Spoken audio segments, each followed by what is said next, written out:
Isipin nyo sandali, pag sinabing bagyo o bengwet, ano yung unang pumapasok sa isip nyo? Yung lamig, di ba? Yung parang niyayakap kayo ng malamig na hangin pagkababa nyo pa lang ng sasakyan. At syempre, hindi makukumpleto ang karanasan na yan kung wala yung pamilyar at nakakapagpakalmang amoy ng pine trees. Grabe, nagbibigay agad ito ng pakiramdam ng kapayapaan.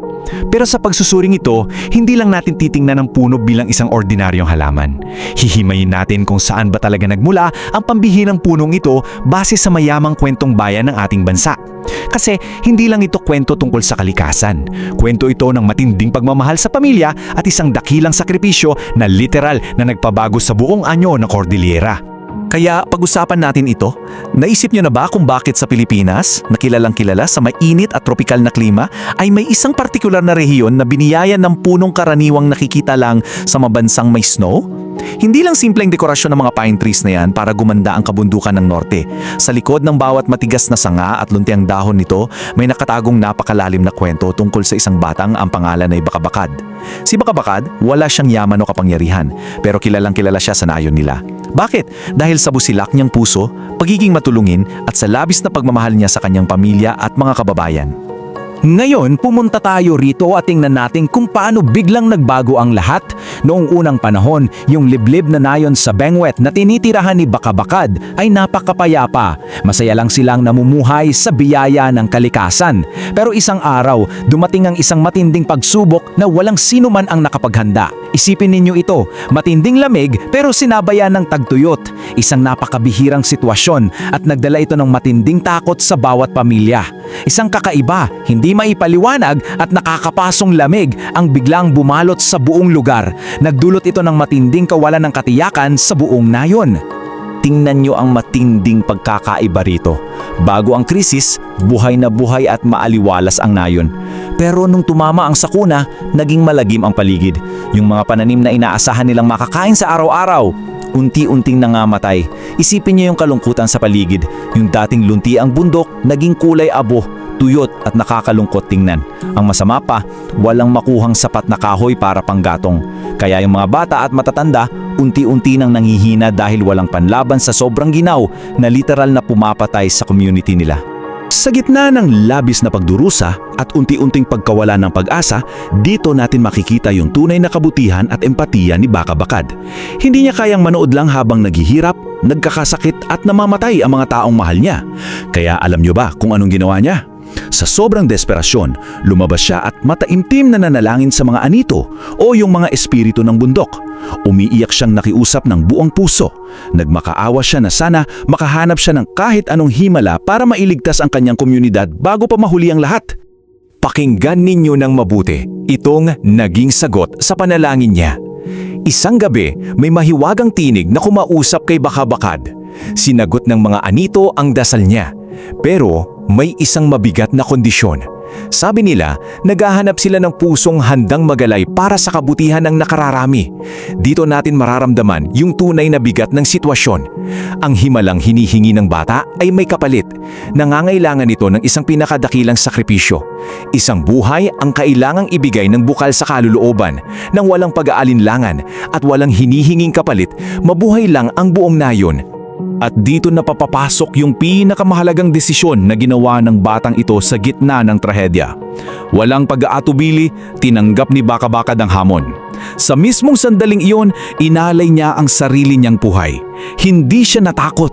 Sa halip sa huling panalangin niya, hiniling niya na sana maging isang bagay siya na magbibigay ng panghabang buhay na proteksyon, magbibigay ng init para labanan ang mapanirang ginaw, at magbibigay ng ganda para manumbalik ang sigla sa lupain niya. Walang pag-iimbot niyang isinuko ang sarili niyang kinabukasan para siguraduhin may bukas pa ang mga taong mahal niya. Ngayon, ang talagang nakakawili rito ay yung mabilis na nangyari kinaumagahan pagkatapos ng kanyang panalangin. Pag-usapan natin ang mga hakbang na ito. Unang hakbang, nawala na lang bigla si Bakabakad sa nayon. Ikalawa, laking gulat ng lahat nang makita nila na sa mismong pwesto kung saan siya huling nakatayo, may umusbong na isang kakaibang halaman na ngayon lang nila nakita kailanman. At sa ikatlong hakbang, nasaksihan nila yung himala. Mabilis na lumaki yung halaman at tinubuan ng mga dahong parang karayom na nakakapagtatakang hindi nalalanta sa matinding ginaw. Tapos yung katawan nito, mabilis na naging isang matigas at matipunong kahoy. At ang halamang iyon, mga kaibigan, ay walang iba kundi ang pinakaunang pine tree sa kasaysayan ng Benguet. Tingnan natin kung paanong direktang sinagot ng mga katangian ng punong ito ang panalangin ng mga tao. Yung matitibay na sanga nito, naging malawak na silungan na humarang sa malupit na hangin. Yung mga naglalaglagang tuyong dahon na parang karayom ay napakainam na sapin sa lupa para magbigay ng init. Ang pinakamahalaga, yung matigas na katawan nito na puno ng dagta o resin, naging napakagandang panggatong. Madaling magliyab at nagbigay ng sapat na init sa naghihingalong community.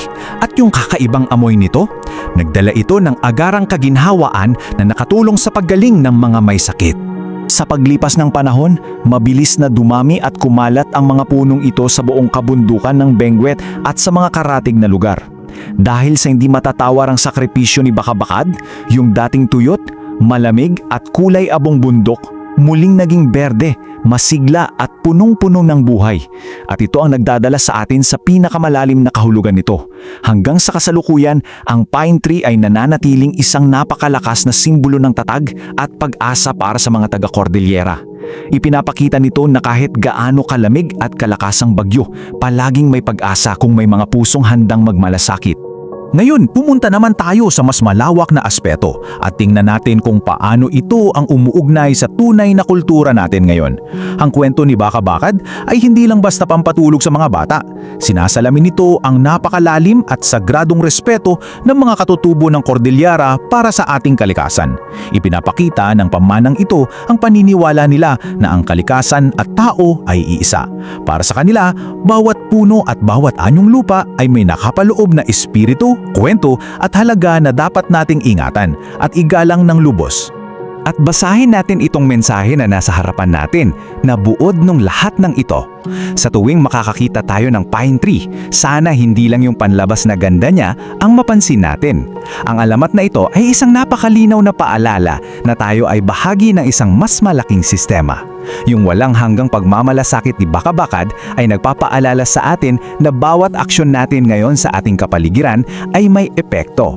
Isang bunga na pwedeng ikabuti o ikasira ng mga susunod na henerasyon.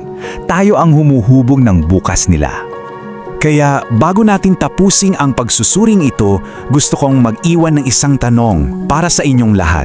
Ngayong alam na ninyo ang bigat ng dakilang sakripisyong nakapaloob sa bawat halimuyak at sanga ng punong ito, ano na ang nararamdaman ninyo kapag nakakaamoy kayo ng pine tree? Sa susunod na umakyat kayo sa Baguio o Benguet at dumampi sa inyo ang malamig na hangin habang inaamoy ang natatanging bango ng pino, alalahanin ninyo ang kabutihan ng isang batang nangarap at nag-alay ng buhay para iligtas ang iba. Sana patuloy tayong maging instrumento ng kabutihan para sa ating kalikasan. Maraming salamat sa inyong pagsama sa pagtatalakay nating ito. Hanggang sa susunod! Kung nagustuhan mo ang kwentong ito, huwag kalimutang i-like ang video, mag-subscribe at i-on ang notification bell para sa iba pang alamat at kwentong bayan. I-share mo rin ito para mas marami pang Pilipino ang makaalala ng kagandahan ng ating mga kwento.